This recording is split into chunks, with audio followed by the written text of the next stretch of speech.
이런 창작 활동하는 사람들에 대해서는 별도의 지원이 필요한 것 같아요. 우리가 물론 문재인 때도 그렇고 저희가 문화예술과 관련된 여러 가지 우선 그 지원을 위한 정책도 많이 만들고 했는데 과연 경기도는 그걸 좀 하고 있나요? 그러니까 문화예술인들 기본소득처럼 초기에 이제 최소한의 어떤 생활비를 어떻게 보장할 거냐면서 아마 제가 청년 예술가의 어떤 뭔가 대표자로서 말하는 것 같은데 우리 학생분의 어떤 그 얘기랑 뭐 주거랑 이렇게 하다 보니까 사실 저는 이제 전세 사기 피해자입니다.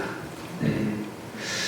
서울에서 이제 그 고등학교 때부터 수도권에서 이제 자취를 하면서 이제 지내고 우연찮게도 이제 결혼한 친구를 만나서 이제 최근에 이제 전세를 해서 했었는데 계약이 끝날 때쯤에 집주인과 연락이 안 되고 등기부등본을 떼보니까 42억 원의 가압류가 잡혀 있더라고요.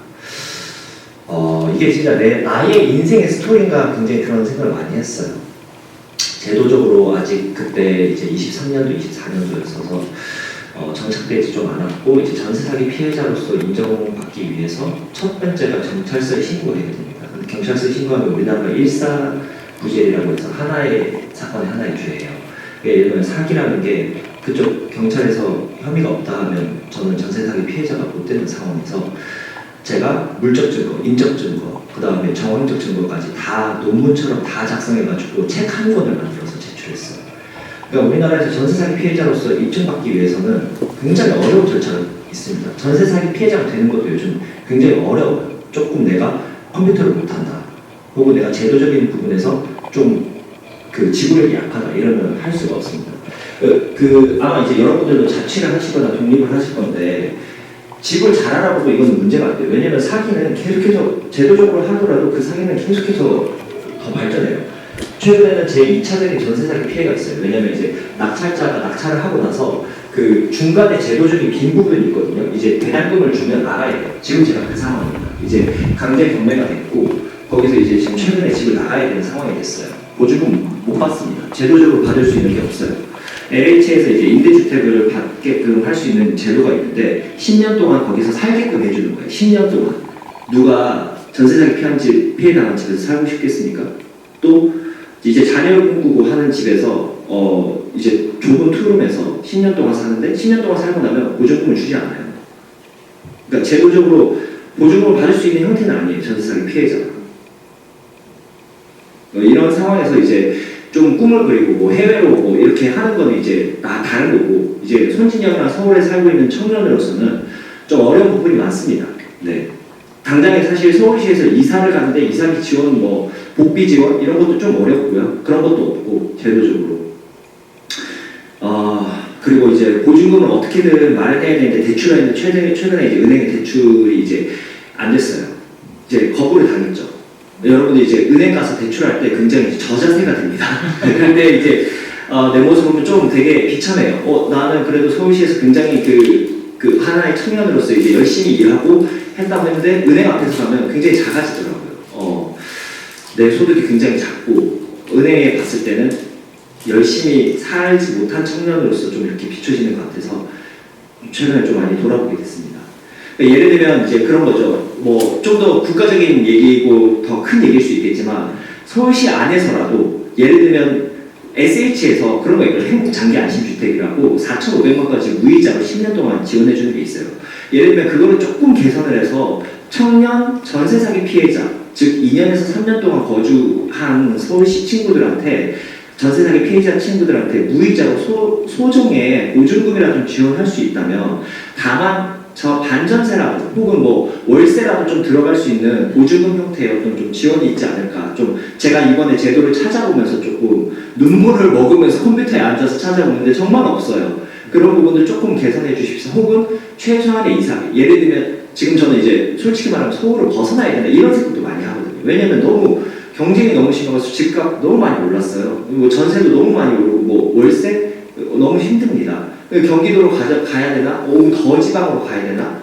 근데 만약에 서울시에서 서울시로 가는 거 이사비라도 지원해주는 어떤 정책이 있다. 이러면 조금 한번 그래도 한번 가볼까, 그래도 조금 서울시에서 있으면서 어떤 서울시의 지원이라든지 이런 걸 좀 받으면서 그래도 서울시에서 내가 했던 활동이 있으니까, 인프라가 있으니까 그런 생각 하겠는데, 지금 당장 집이 어려워서 좀 이동해야 되는 지점이 전세상의 피해자로서 좀 어려워서 좀 진심을 전달해야 된다는 느낌에 마지막으로 좀 전밍아웃 했습니다.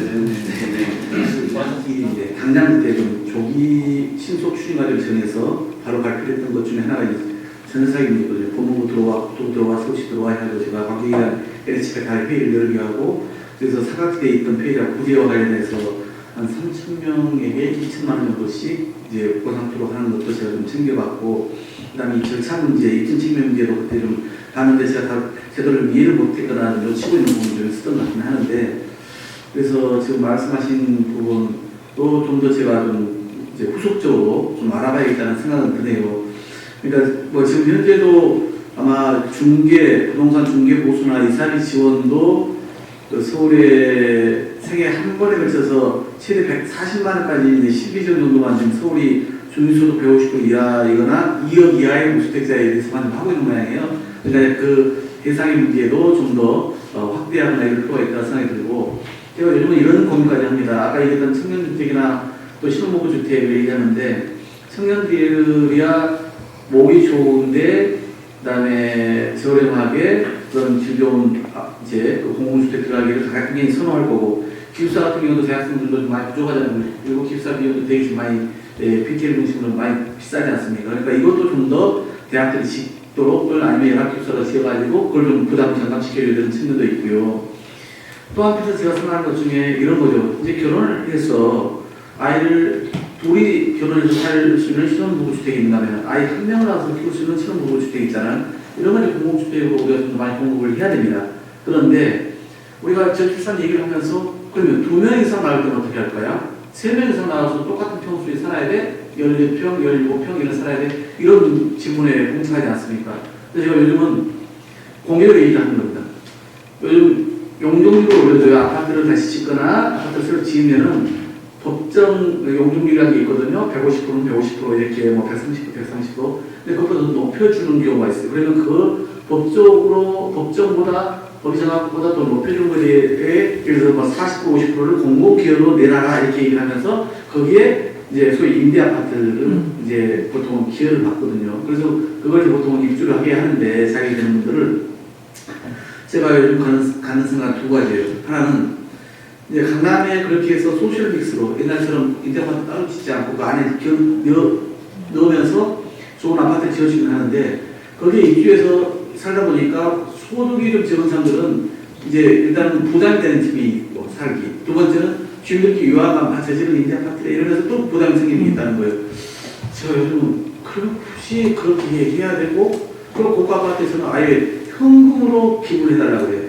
그러면 그게 강남에서 요즘 재건축이 많다 보니까 이거 잘하면 한 10조 정도 만들 수 있다는 거예요. 너무 아이가 그쪽 정도에 10조 가지고 질교 공공주택을 목조에다 짓자 오히려, 이런 생각을 제가 요즘 하고 있거든요. 이제 그런 거라든가 또는 그렇게 공공기여로 아파트, 임대 아파트를 재개발 재건축할 때 이제 내놓는데, 그러면 한 아파트에 전체다 그러면 전체 1000가구 1000세대일 때 꽤 나옵니다. 임대 아파트가. 그러면 저는 그 중에는 예를 들어서 2명 이상의 자녀, 즉 다자녀 가구에게는 지분 적립형을 주자. 바로 전부 다 준다는 게 아니라 이 집을 당신이 2명 이상의 자녀가 있으니 그러니 여기서 살아라. 그게 뭐 2명 자녀면 뭐 한 21평형이다. 뭐 25평이다. 셋이면 뭐 30평대다. 이런 정도로 그렇게 그 맞춤을 해가지고 대신 20년 동안 지분을 적립해라. 그래서 20년 후에는 당신 집으로 자신의 집으로 가져가라. 이렇게 아예 그냥 이걸 공공 임대로 갖고 있지 말고, 그렇게 아이 많이 낳는 사람, 아이 많이 키우는 사람들에게 과감하게 그런 임대 아파트를 아예 주자라는 얘기까지 제가 요즘 하고 다닙니다. 그러니까 과거에는 어느 정도 제가 얘기했냐면요, 아니 맨날 결혼하라 얘기하지 말고, 지금 청년들 특히 남자 청년들이 고민이 많잖아요.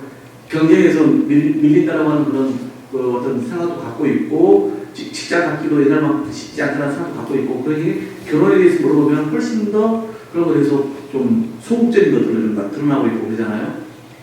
그러니 또 이제 아까 중간 경력단들 얘기를 한 것처럼 또 여성들 같은 경우는 내가 하고 싶은 일을 하면 사는데 괜히 결혼해서 아이 낳고 그러면 내 인생은 뭐야 이런 생각들이 이미 많이 커진 거 아니겠습니까? 그런 상황에서 보더라도 저는 지난번에 제가 이렇게 얘기했습니다. 아마 이 자리였을 거예요. 이날 그 자리에 우장에 저출산 고령화 특위 첫 출범식인데 제가 원내대표 자리로 와서 얘기를 했습니다. 왜 우리는 결혼할 때 1억이건 2억이건 저리로 빌려주지 못하냐. 아주 초저리로. 그러고 나서 아이를 하나 하면 그 이자를 다 까지면 안 되냐. 아이를 둘라면 원금 반 까지면 안 되냐. 아이 셋을 낳으면 1억에 2억은 다 오면 다 탕감해 주자. 왜 그게 어렵냐? 내가 그렇게 얘기를 한 적이 있고 그걸 우리 이번에 우리 정책팀하고 토론하면서 그렇게 얘기를 했거든요. 획기적으로 뭔가 정책을 바꾸지 않고는 안 된다. 이게 과거에 허경영 씨인가요?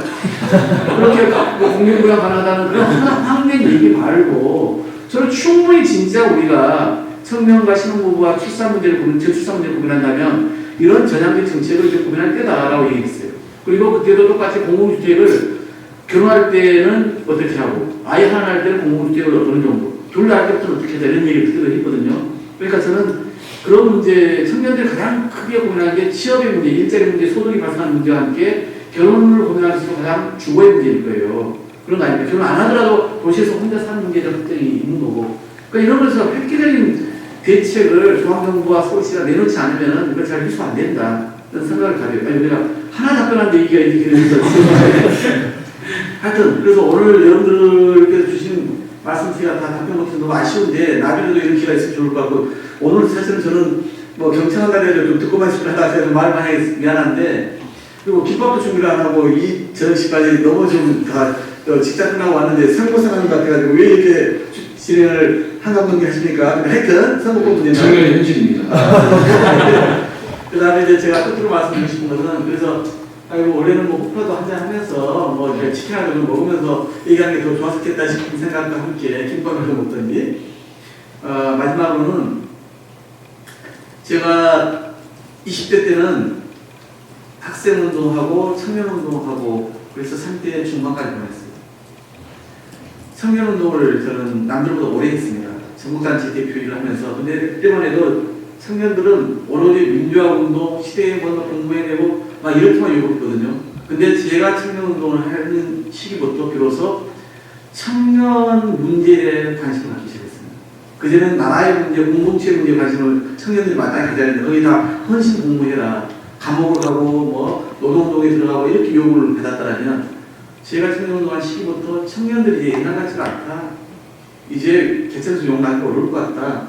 그러니 청년의 문제는 개인의 노력에 의한 문제가 아니라 이미 구조적으로 청년은 어려운 상황에 놓여 있고 그러니 이것을 사회가 국가가 함께 풀지 않으면 그 답이 안 나올 것 같다는 이야기가 제가 20년 전에 청년운동을 할 때에 가졌던 문제시기예요. 그때는 제가 청년 권익이라는 표현을 썼고 대한민국 최초로 제 딸아이 그 어린아이를 안고 서울시청 앞에 가가지고 아빠에게 육아휴직을 그렇게 캠페인을 벌였어요.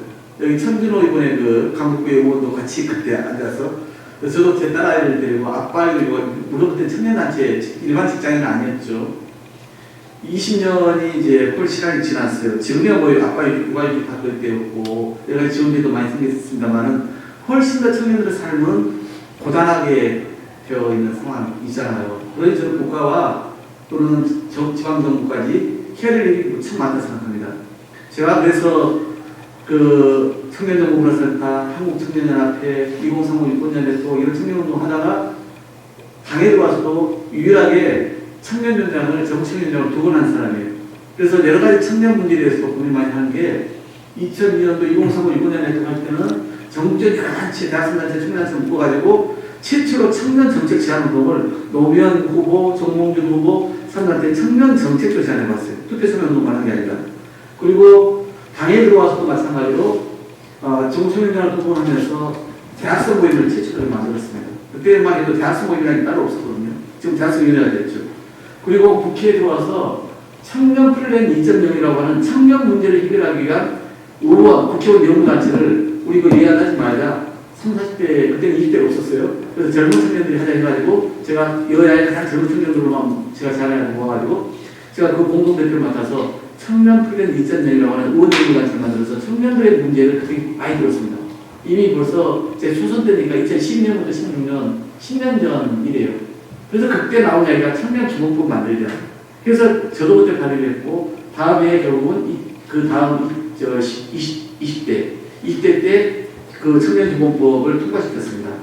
그러니까 저희는 아무래도 물론 50대 중반에서 기성세대이긴 하지만 청년 문제에 대해서 제가 살아온 삶의 역사가 되게 관심을 갖지 않을 수 없는 게 같이 하는 부분입니다. 그리고 이제 기성세대로서는 미안함이 크거든요. 우리는 후시를 살았다. 하고 싶은 일 하면서도 자기가 MR에서는 그냥 자기 지위를, 부를 얻을 수 있는 시기였는데 지금 청년들이 안 그렇잖아요. 그러니 우리 기성세대가 되게 마음 무거워야 된다 생각해요. 그래서 저는 청년세대에게 빚진 마음이라고 생각을 하고 있고, 그것을 어떻게 갚을까? 결국은 우리가 청년들이 마음 꿈을 더 펼치고 자기 행복을 더 추구하고 하고 싶은 일을 할 수 있는 기반과 환경을 만들어주는 게 우리가 이제는 우리 다음 세대에게 해야 될 일 아니겠습니까? 그런 대로 저는 과감하게 청년들이 문제제기를 해야 되고, 특히 이제 맨날 제가 말하면 죄송한데 예시를 든 게, 과거 제가 청년운동을 시작할 때 94년도에 리드와 리드, 소위 인터넷이 90년대 초반에 생기기 시작하잖아요. 미국에 있었던 소위 대학생 중심의 온라인 유권자 단체였어요.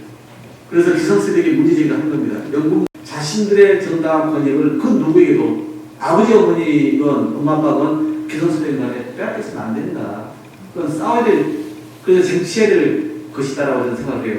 그리고 거기에 대해서 정당하게 또는 합당하게 제도와 환경을 개선하라고 요구를 한다고 생각합니다. 그래서 저는 그 명령을 요구를 받아야 될 사람이라고 느끼니까요. 오늘 이제 간담회가 이제 뭐 그런 점에서 작은 계기가 되었으면 좋겠고, 저도 오늘 주신 말씀 이제 꼼꼼하게 좀 적었는데 앞으로도 좀 그런 말씀 많이 주시면 좋겠어요. 그래서 사업하는 사람, 문화예술대로 또는 이런 또는 앞으로 정치 무슨 이런 전문직으로 계신 분들이건 어떤 일을 하든 간에 그건 내 개인이 부족해서의 문제가 아니라 사회 구조가 우리를 이렇게 몰아가고 있는데 이것을 바꾸지 않으면 안 된다는 생각을 집단적으로 갖고 그 힘을 모아서 당당하게 요구하는 여러분들이 됐으면 좋겠고, 거기에 우리 같은 사람이 좀 쓰임새가 있으면 좋겠다. 이런 말씀으로 제 이야기를 마치겠습니다.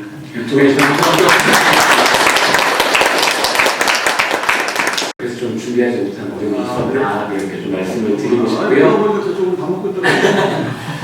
일단 그런 부분이 있었던 건 없고요. 아까 처음에 청년들 생각할 때 약간 벽이 느껴진다, 조심스럽고 어렵기도 하다라고 말씀하셨는데, 저는 오히려 오늘을 계기로 이게 장벽이 아니라 완벽한 우리가 파트너로서 행복한 서울의 청년들이 행복할 수 있는 청사진을 그려볼 수 있는 계기가 되었으면 좋겠다는 생각을 하고요.